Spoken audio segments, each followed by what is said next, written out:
Good afternoon friends. मैं आनंद झा आनंद IAS की ओर से आज एक नया टॉपिक लेकर के आया हूं जिसका नाम है डेमोग्राफी। अब ये अपना इसका टॉपिक होगा डेमोग्राफी।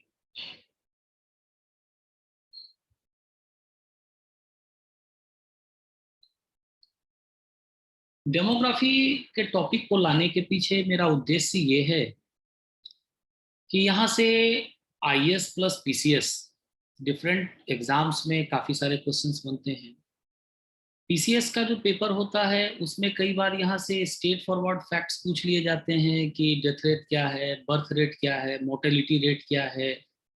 और जैसे अभी अब सेंसस आने वाला है तो उसमें सारी चीज़ें होंगी, सारे डेटाज होंगे।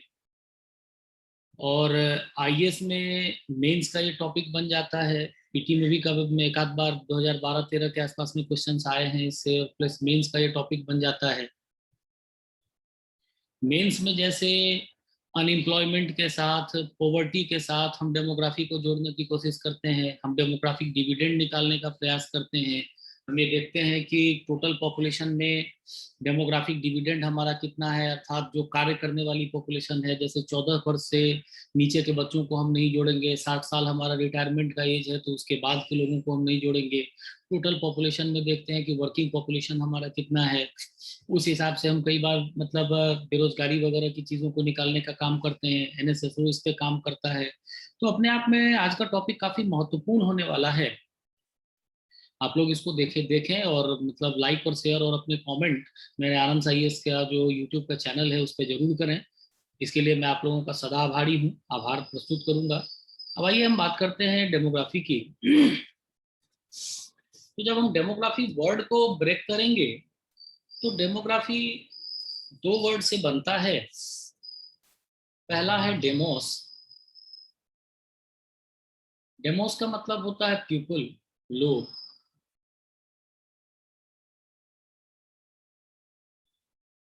और दूसरा है ग्राफो, जिसका मतलब होता है टू राइट, लिखना। अर्थात डेमोग्राफी अपने में क्या होगा कि जब हम लोगों से संबंधित, व्यक्तियों से संबंधित उनकी जानकारी को कहीं कलेक्ट करके लिखने का प्रयास करेंगे तो इसे हम डेमोग्राफी। यह शब्द बेसिकली जॉन ग्रंट ने दिया था।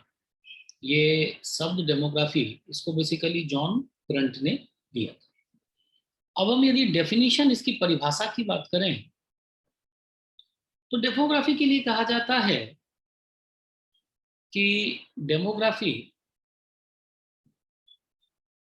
Is the study of human populations in relation to the changes brought about by the interplay of births, deaths and migration. Demography क्या है? Study of human population. यह क्या है? ह्यूमन पॉपुलेशन, मानव का जो पॉपुलेशन है उसका अध्ययन है। जो रिलेशन है बताता है किसमें, कि जो चेंजेस हुए हैं उस पॉपुलेशन में, उस जनसंख्या में, किसको लेकर के? बर्थ्स को लेकर के, डेथ्स को लेकर के, माइग्रेशन को लेकर के, इनसे संबंधित। अर्थात जो डेमोग्राफी होगा ये क्या करेगा? ह्यूमन पॉपुलेशन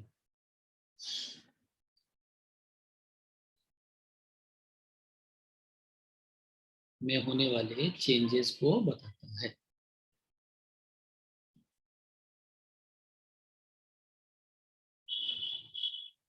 चेंजेस को बताता है किससे लेकर के? बर्थ, डेथ और माइग्रेशन से। मतलब किसी खास समय में,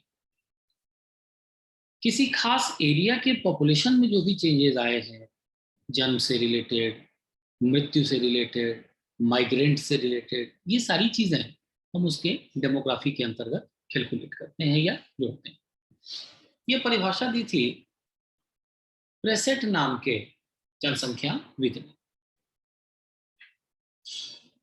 एक अगली परिभाषा है जिसे बॉग नाम के जनसंख्याविद ने दिया है, अर्थशास्त्री ने दिया है। इनका क्या कहना है हम देखते हैं।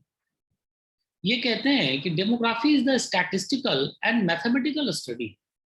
डेमोग्राफी क्या है? अपने आप में स्टैटिस्टिकल है, मतलब हम इससे इसको इसके या इसके चीजों को ग्राफ पे बना सकते हैं, बता सकते हैं, दिखा सकते हैं। और क्या है? मैथमेटिकल है। ये अपने आप में गणित की भी चीजों है। अब सब ऑब्वियस सी बात है कि जब आंकड़े होंगे तो या तो उनको हम स्टैटिस्टिकली दिखा दें या तो गणित की चीजों को लेकर चले जाएं। तो ये स्टैटिस्टिकल है और मैथमेटिकल है। किसका स्टडी? किसका? साइज, कंपोजिशन और spatial distribution of human population. मानव जनसंख्या का साइज है, पॉपुलेशन है, और उसमें जो मानव जनसंख्या है किसी खास क्षेत्र का, उसके साइज, कंपोजिशन, स्पेशियल डिस्ट्रीब्यूशन, चारों साइडों किस हिसाब से फैला है, इन सब चीजों को लेकर के जो भी चेंजेस आए हैं उनसे रिलेट करते। और क्या है? Changes over time. ये समय के साथ किसी खास समय में किसी मतलब खास क्षेत्र के ह्यूमन पॉपुलेशन में जो चेंजेस आए हैं, साइज को लेकर के, डिस्ट्रीब्यूशन को लेकर के, उनसे उनको रिलेट करके करता है काम। In these aspects, though, the operation of the five processes of fertility, mortality, marriage, migration and social, कहने का मतलब है कि बॉग ने कहा कि किसी खास क्षेत्र में, किसी खास समय में जो ह्यूमन पॉपुलेशन में जो चेंजेस आए हैं, साइज को लेकर के, स्पेशल डिस्ट्रीब्यूशन को लेकर के, उसको हम अध्ययन करते हैं। लेकिन जहां पे प्रेसेट ने केवल 3 फैक्टर्स को रिलेट किए थे, बर्थ, डेथ और माइग्रेशन को, इन्होंने, बॉग ने 5 फैक्टर्स को लिया। 5 फैक्टर्स कौन कौन से लिए? बॉग के थ्रू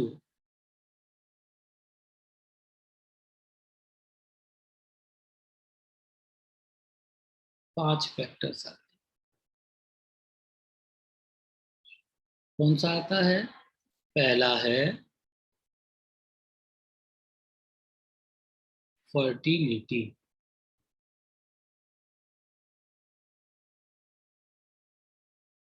मोर्टेलिटी, तीसरा है मैरिज, चौथा है माइग्रेशन, और पांचवा है सोशल मूवमेंट।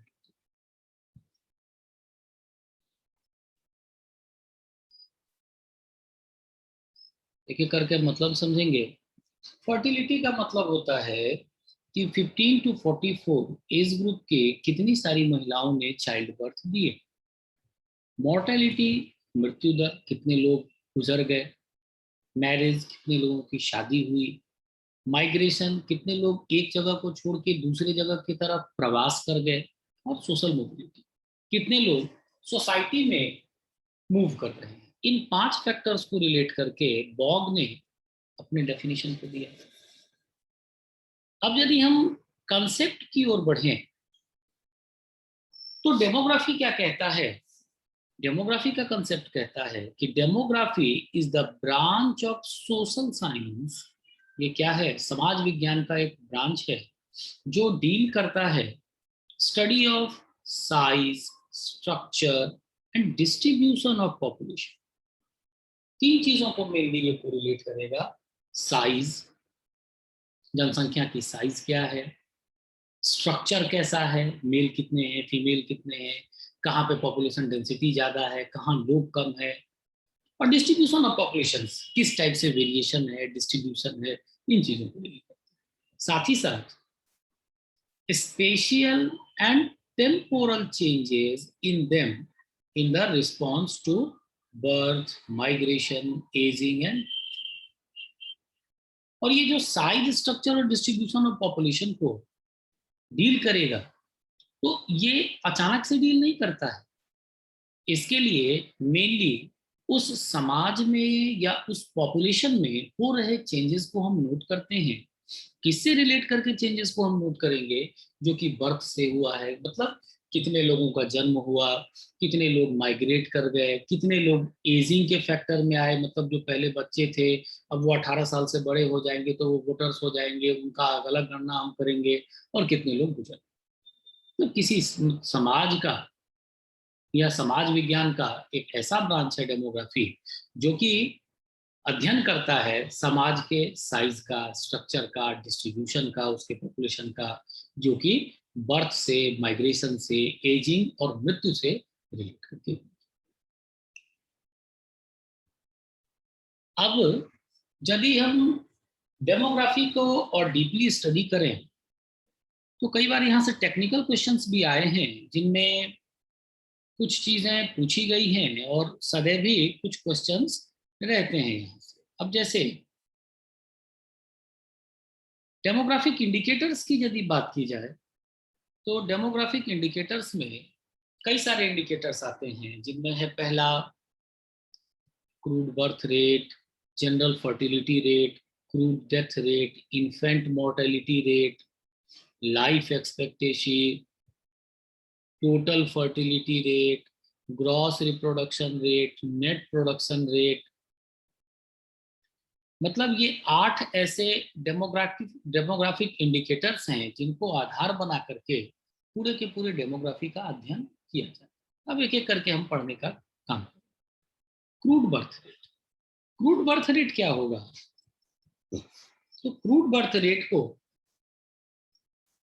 डिफाइन किया जाता है कि crude birth rate is the number of resident live births for a specified geographic area during a specified period divided by the total population for that area and multiplied by 1000। कहने का मतलब है कि crude birth rate को divide किया जाता है कि किसी खास एरिया में जितने जन्म हुए हैं बच्चों के स्पेसिफाइड ज्योग्राफिकल एरिया के लिए, जिसमें हम नेशन की बात करेंगे, स्टेट की बात करेंगे, किसी कंट्री की बात करेंगे, किसी खास पीरियड में जिसको कि हम 1 साल मानते हैं, और उसको डिवाइड कर दिया जाता है टोटल पॉपुलेशन से, उस क्षेत्र के टोटल पॉपुलेशन से, और उसको 1000 से हम गुणा कर दें। कहने का मतलब है कि यदि हम क्रूड बर्थ रेट के फॉर्मूला को निकालें तो ये हमारा हो जाएगा टोटल रेजिडेंट्स लाइव बर्थ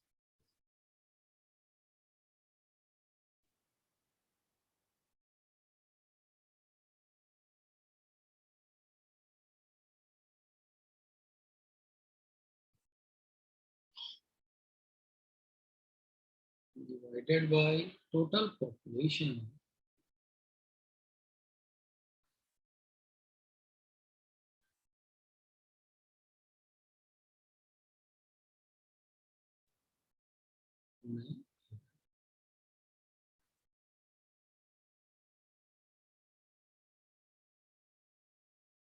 मतलब क्रूड बर्थ रेट हमें क्या देता है? किसी खास क्षेत्र में कितने लोगों का जन्म हुआ है किसी खास एरिया में। अब क्षेत्र में के लिए हम किसी देश को भी ले सकते हैं, किसी राज्य को ले सकते हैं, किसी शहर को ले सकते हैं, और उसकी कुल आबादी कितनी है। और ये रेट है चूंकि, तो ये दर होगा, तो दर 100 के प्रतिशत से ही हम निकालेंगे, प्रतिशतता के हिसाब से निकालेंगे, इसीलिए 1000 से गुना होगा। अब यदि हम फर्टिलिटी रेट की बात करें, क्रूड फर्टिलिटी रेट की हम बात करें, तो ये दूसरा कंसेप्ट है। क्रूड फर्टिलिटी रेट होगा कि किसी खास क्षेत्र में, इसको या डिफाइन यदि हम करेंगे तो इसका डेफिनेशन है पहले, general fertility rate is the number of resident live births for a specified geographical area during a specified period divided by the female population age, which is 15 to 44 for that area, and the resulting fraction multiplied by 1000। General fertility rate का मतलब होगा कि किसी खास क्षेत्र में 15 से 44 वर्ष की महिलाओं के द्वारा कितने बच्चों का जन्म दिया गया, और उसको हम क्या करेंगे, 1000 से गुणा करेंगे। कहने का मतलब है जनरल फर्टिलिटी रेट वो यदि हम फॉर्मूले में लिखेंगे तो जनरल फर्टिलिटी रेट हमारा क्या हो जाएगा, इसको यदि हम लिखेंगे तो number of resident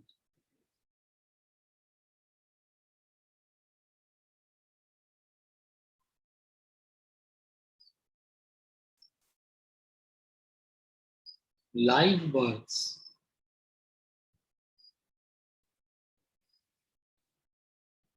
divided by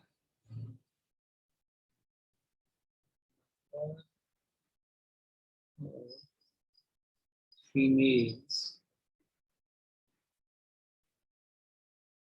age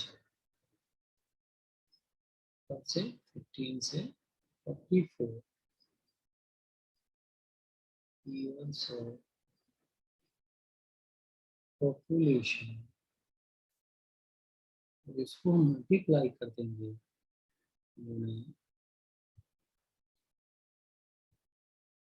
ऐसा कर रहा हूं कि आप लोगों को चीजें अच्छी लग रही होंगी।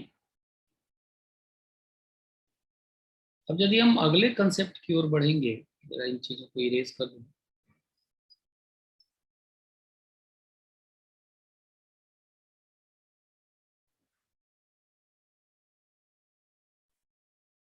अब यदि हम अगले कंसेप्ट की ओर बढ़ेंगे तो ये है अपना क्रूड डेथ रेट। यदि हम क्रूड डेथ रेट की बात करें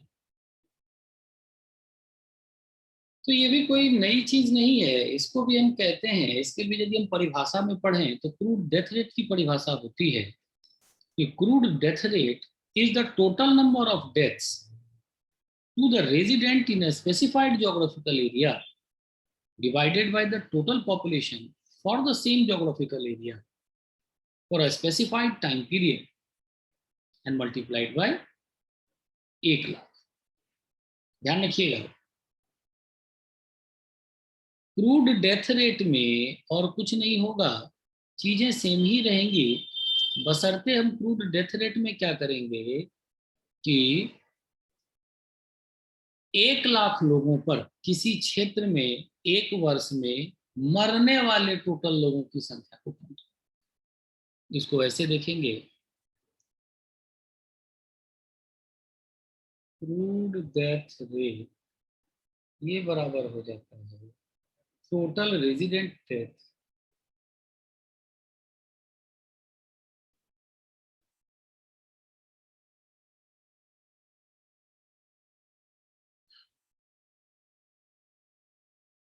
इसको हम डिवाइड कर देंगे टोटल पॉपुलेशन से। टोटल पॉपुलेशन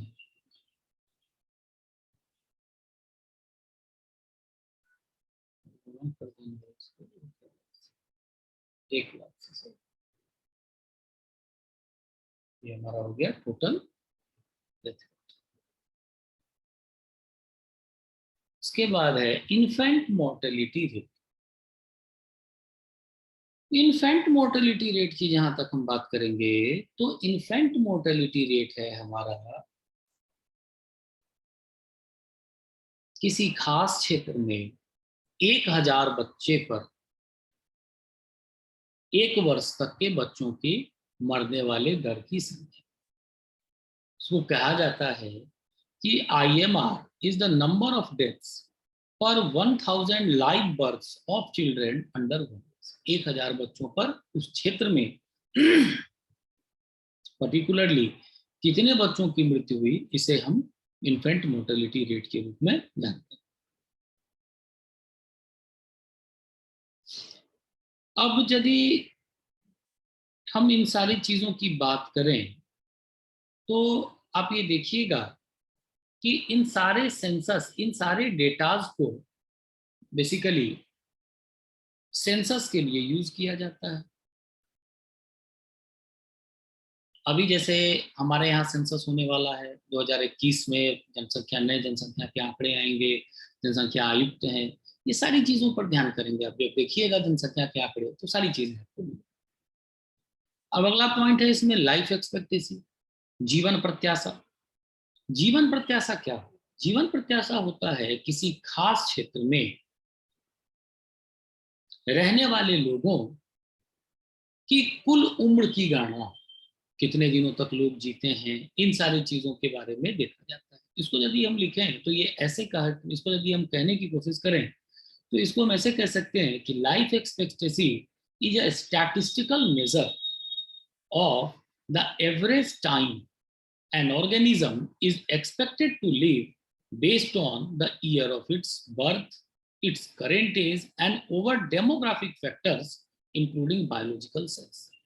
कहने का मतलब है कि जीवन प्रत्याशा अपने आप में एक स्टैटिस्टिकल मेजर है किसका, कि एक एवरेज टाइम कोई ऑर्गेनिज्म कितने दिनों तक एक्सपेक्ट हम कर सकते हैं कि वो जिंदा रह सके। अब ये चीजें किस पर बेस करेंगी, ये जो लाइफ एक्सपेक्टेंसी की चीजें हैं ये किस पर बेस करेंगी कि कब उसने जन्म लिया, उसका करेंट एज क्या है, कितने दिनों उसके डेमोग्राफिक फैक्टर्स क्या है, साथ ही साथ बायोलॉजिकल सेक्स क्या है, मेल है फीमेल है, इन सारी चीजों को आधार करके हम क्या करते हैं, डेमोग्राफिक सॉरी लाइफ एक्सपेक्टेंसी को जानने का प्रयास करते हैं। मित्रों, आज के सेशन को यही एंड करता हूं। अगला सेशन इसी का मैं अगले टॉपिक में डालूंगा, अगले वीडियो में डालूंगा, और आशा करता हूं कि आप लोगों को ये चीजें पसंद आई होंगी। और अपने लाइक और शेयर, मेरे वीडियो को शेयर करें और अपने लाइक और कमेंट्स जरूर लिखें, अच्छा लगेगा आप लोगों के साथ। धन्यवाद।